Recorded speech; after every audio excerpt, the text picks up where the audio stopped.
Hello everyone, मैं रविंदर। आज applied mechanics के इस वीडियो लेक्चर में आपको जड़त्व आघूर्ण संबंधी दो प्रमेय यहाँ पर बताऊंगा। जो प्रमेय लंबवत अक्षों की प्रमेय और दूसरी समांतर अक्षों की प्रमेय है। तो यहाँ पर इस प्रमेय को हम पहले देखते हैं कि लंबवत अक्ष की प्रमेय क्या होती है। तो यहाँ पर मैंने एक प्लेन लैमिना कोई समतल पटल यहाँ पर कंसिडर किया है। एक समतल पटल है जिसका क्षेत्रफल कैपिटल ए है और यहाँ पर दो अक्ष मैंने लिए हैं, ठीक है, एक्स अक्ष और वाई अक्ष। ठीक है, तो ये एक्स वाई अक्ष एक दूसरे के क्या है, 90 अंश पर है, परपेंडिकुलर है। और एक तीसरी अक्ष भी ली है जो इस प्लेन लैमिना के क्षेत्रफल के परपेंडिकुलर है।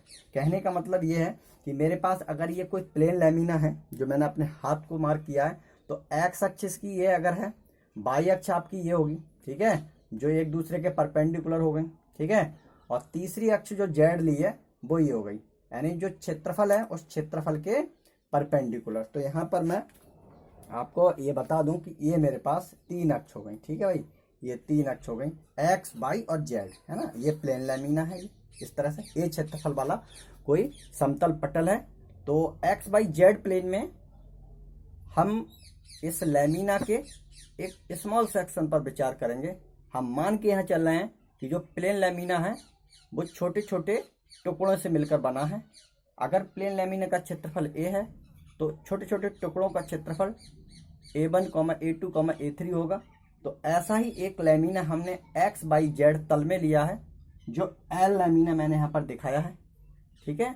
इसका क्षेत्रफल हम अगर यहाँ मान लें लैमिना एल है, यानी पूरे प्लेन का, यानी पूरे समतल प्लेन पटल का क्षेत्रफल ए है, और ये छोटा सा lamina X by Z plane में लिया है, इसका क्षेत्रफल डेल्टा ए ले लिया, ठीक है। तो यहाँ पर अगर ये प्लेन लैमिना ये आपका दे रखा है, मैंने यहाँ मार्क कर दिया एल, इसके कोऑर्डिनेट अगर निकालना चाहें हम, ठीक है, तो मैं इस पॉइंट पर, ठीक है, एक्स अक्ष से ड्रॉ कर दूं और वाई अक्ष से ड्रॉ कर दूं, ठीक है। तो यहाँ ध्यान देंगे, ये पॉइंट ए, ये पॉइंट बी, ये पॉइंट ओ मैंने कह दिया, ठीक।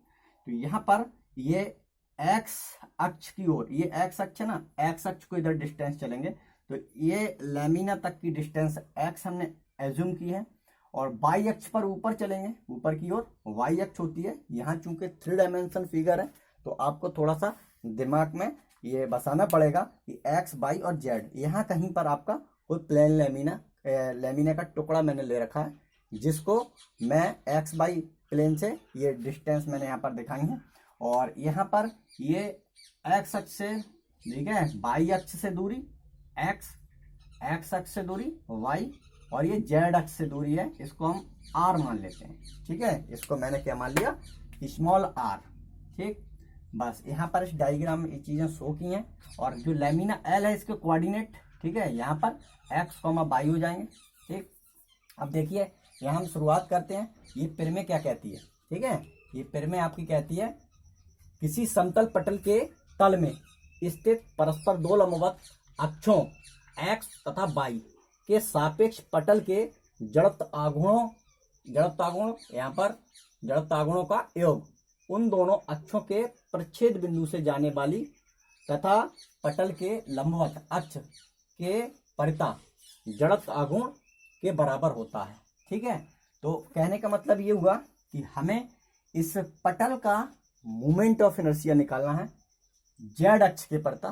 तो जेड अक्ष के परता मोमेंट ऑफ इनर्शिया इसका क्या होगा, ये दो अक्ष हैं, इनके अलग अलग मोमेंट ऑफ इनर्शिया के योग के बराबर, जो कि इस स्टेटमेंट में दे रखा है। तो हमारे पास फार्मूला बनेगा I Z equal to I X plus I Y, ठीक है। तो जेड अक्ष के परता मोमेंट ऑफ इनर्शिया क्या होगा, दोनों जो दो अक्ष बची उन दोनों अक्षों के परता मोमेंट ऑफ इनर्शिया का योग। तो यहाँ से आप इस वीडियो को पॉज करके स्टेटमेंट को नोट कर लें और ये आपका ये हो जाएगा, ठीक है। तो हम इसको अब प्रूफ करते हैं। क्वेश्चन ये आपको समझ में आया कि यहाँ हमने क्या क्या किया है, ठीक है।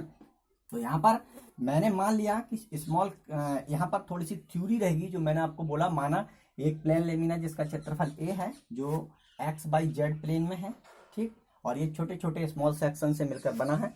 इसमें से किसी एक स्मॉल सेक्शन एल है, एल लैमिना यानी एल समतल पटल का एक टुकड़ा है, इस पर हम विचार कर रहे हैं, जिसका क्षेत्रफल हमने यहाँ पर ले रखा है देखिए एल के बारे में मैं आपको इन्फॉर्मेशन दे दूं, एल का जो एरिया है वो इतना दे रखा है, ठीक है, और जेड अक्ष से इसकी दूरी आर दे रखी है, ठीक। तो अब आप यहाँ पर, मैं यहाँ पर मान रहा हूँ, माना लेमिना एल की जेड अक्ष से दूरी कितनी है आर, जो ओ एल डिस्टेंस है वो कितनी है स्मॉल आर, हमने ये मान ली है, ठीक। अब यहाँ पर मुझे ये ओ एल को निकालना है, ओ एल के लिए निकालेंगे तो यहाँ पर हमारे पास ओ ए का स्क्वायर प्लस ओ बी का स्क्वायर आएगा। ये क्यों आएगा, क्योंकि यहाँ पर एक राइट एंगल ट्रायंगल का फॉर्म बनेगी। यहाँ पर देखिए एक्स अक्ष है, वाई अक्ष है, जेड अक्ष है, ठीक है। तो यहाँ पर कहीं आपको एज्यूम करना पड़ेगा, ठीक है, जो प्लेन है उसकी पोजीशन एक्स वाई और जेड प्लेन में है, तो यहाँ पर एक राइट एंगल ट्रायंगल की शेप बनेगी और अलग अलग है ना राइट एंगल ट्रायंगल। और अगर इसकी बात करें तो आपको एक समांतर चतुर्भुज टाइप का फॉर्म हो रहा है। तो आप लोगों ने ये फिजिक्स में पढ़ा है कि ये थ्योरम पढ़ी हुई है, नई नहीं है। तो यहाँ पर मैं क्या कर रहा हूँ, ये जो आर स्क्वायर है इसकी वैल्यू हो जाएगी S square plus Y square, ठीक है। ओ एल की वैल्यू यहाँ पर आर है, ओ ए की वैल्यू एक्स है, ठीक है। ओ ए की वैल्यू यानी यहाँ से यहाँ तक डिस्टेंस, ये जो डिस्टेंस है वो एक्स है, और ये ओ वाई हमारे पास वाई है, यानी ओ से लेकर वाई ये डिस्टेंस इस डिस्टेंस के बराबर है, ठीक है। ये समीकरण नंबर 1 मैंने कह दिया। अब यहाँ पर ये डिस्टेंस निकाल ली। अब मैं क्या कर रहा हूँ, एक्स अक्ष के परता डी ए क्षेत्रफल वाले लेमिना एल, ठीक है, लेमिना एल का जड़त्वागुण, यानी इस लेमिना एल का जड़त्वागुण एक्स अक्ष के परता निकालेंगे। तो हमें पता है कि जड़त्वागुण निकालने के लिए यानी मूवमेंट ऑफ इनर्शिया अगर हम फाइंड आउट करना चाहते हैं किसी लेमिने का, तो उसका हमें क्षेत्रफल चाहिए, ठीक है। क्षेत्रफल कितना है और उसकी किस अक्ष के परता हम मोमेंट ऑफ इनर्शिया निकाल रहे हैं वहां तक की डिस्टेंस चाहिए, तो उसका स्क्वायर कर देते हैं तो मोमेंट ऑफ इनर्शिया निकल आता है। क्योंकि आपने पढ़ा मोमेंट ऑफ इनर्शिया के लिए बहुत पढ़ा है एफ इंटू एक्स स्क्वायर या एम इंटू एक्स स्क्वायर, ठीक है, ये फार्मूला पढ़ा। तो उसके हिसाब से हमने यहाँ पर लगा दिया कि I X equal to D A into Y square, ठीक है। वाई स्क्वायर क्यों कहा मैंने, क्योंकि एक्स अक्ष तक की दूरी चाहिए इस लेमिना की, ठीक है। एक्स अक्ष से दूरी, एक्स अक्ष है ना, तो यहाँ से यहाँ तक दूरी है बाई है, इसका क्षेत्रफल कितना है डी ए, ठीक है। तो डी ए क्षेत्रफल में गुणा हो जाएगी बाई स्क्वायर की। तो ये हमारे पास एक्स अक्ष के परता इस लेमिने का मोमेंट ऑफ इनर्शिया निकल आया। हमने इसको इक्वेशन नंबर 2 कंसीडर कर लिया, इक्वेशन नंबर 2।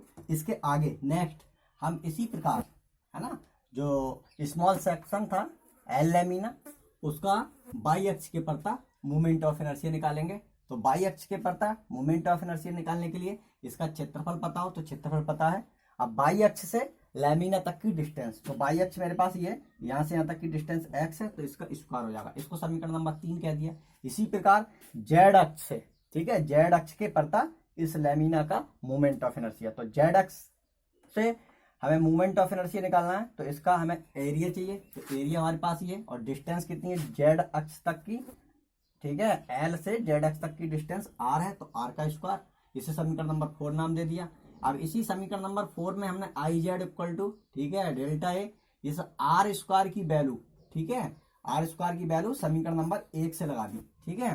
तो हम यहाँ पर लिख देंगे चूंकि यूजिंग, ठीक है, इक्वेशन नंबर 1, इक्वेशन नंबर 1 का हमने यूज कर लिया, और यहाँ पर डेल्टा ए की हमने मल्टीप्लाई यहाँ पर कर दी, ठीक है। मल्टीप्लाई करने के बाद अब ये हमारे पास क्या है, ये वाला, इसको समीकरण नंबर 3 से अगर देखें तो 3 से हमारे पास क्या है सिग्मा आई वाई, ठीक है, ये सिग्मा आई वाई है, ठीक है। और ये वाला हमारे पास क्या है समीकरण नंबर अगर 2 से देखें तो 2 से 2 की वैल्यू यानी सिग्मा ए वाई स्क्वायर की वैल्यू क्या है आई एक्स, यानी movement of inertia about X axis, ठीक है, moment of inertia about Y axis. तो यहाँ मैंने इसको एक ए आकर के सिस्टमेटिक लिख दिया, I Z equal to I X plus I Y, ये हमको सिद्ध करना था। तो यहाँ पर ये हमारे पास प्रूफ हो जाता है। तो कुछ नहीं, बस इस थ्योरम में आपको ये ध्यान रखना है कि सबसे पहले हम मान लेते हैं यहाँ पर कि एक कोई समतल पटल है जिसका क्षेत्रफल ए है। ए समतल पटल वाले क्षेत्रफल को हम छोटे छोटे सेक्शनों में ब्रेक कर देते हैं, और उस समतल पटल में हम 2 अक्ष कंसिडर कर लेते हैं, एक्स और वाई अक्ष, जो कि आपस में लंबवत हैं, परस्पर लंबवत हैं। और तीसरी अक्ष हम उस प्लेन लैमिना के क्षेत्रफल के परपेंडिकुलर ले लेते हैं। ठीक है, तो हमारे पास इस तरह से 3 म्यूचुअली परपेंडिकुलर एक्सेस बन जाती हैं। मैंने आपको बताया कि एक्स वाई और एक जेड है ना, तो एक्स वाई जेड तल में हम इस प्लेन लैमिना के एक स्मॉल सेक्शन पर बात करते हैं, कंसीडर कर लेते हैं। मान लेते हैं कि मान लीजिए यहाँ पर कोई स्मॉल एल सेक्शन है, एल लैमिना है, जिसका एरिया डेल्टा ए है। ठीक है, और इस प्लेन लैमिना की डिस्टेंस एक्स और वाई अक्ष से कुछ ये डिस्टेंस है, जेड अक्ष से हमने आर मान ली। तो जो माना हमने आर मानी है, तो इसकी वैल्यू निकाल दें। तो आर की वैल्यू निकालने के लिए यहाँ पर एक रिलेशन ये लग जाएगा यहाँ पर। ठीक है, Y geometry R square equal to X square plus Y square. बस इतना निकालने के बाद हम एक्स अक्ष के परता इस लैमिना का मोमेंट ऑफ इनर्शिया निकालेंगे, प्लस अब आगे निकालेंगे वाई अक्ष के परता मोमेंट ऑफ इनर्शिया इस plane lamina, small section plane lamina का। उसके बाद जेड अक्ष के अबाउट इस एल सेक्शन के प्लेन लैमिना का मोमेंट ऑफ इनर्शिया निकालेंगे। उसके बाद हम यहाँ पर जेड वाले में ये रिलेशन नंबर 1 को यूज करके इसको सॉल्व कर लेंगे। तो इस तरह से यहाँ पर थ्योरम ऑफ परपेंडिकुलर एक्सेस का हमारे पास प्रूफ हो जाता है। और इसका स्टेटमेंट बहुत ही आपको ध्यान रखना, क्योंकि एग्जाम में कभी कभी ज्यादातर स्टेटमेंट ही पूछा जाता है दोनों थ्योरम का डाई नंबर में, कि थ्योरम ऑफ पैरेलल एक्सेस को परिभाषित कीजिए। तो आपको डेफिनेशन लिखने के बाद ये इक्वेशन लिखनी है, इसकी थ्योरम लिखने के बाद। दूसरा आपका क्या है, समांतर अक्ष की पेड़ में, तो उसका भी आपको उसकी थ्योरम लिखने के बाद उसका फॉर्मूला लिखना होता है। बस इतना हमको देना होता है, लेकिन आपको विद डेरिवेशन करना है। कभी कभी 5 नंबर में पूरा डेरिवेशन भी पूछ लिया जाता है। ठीक है, बस इतना आप ध्यान रखें।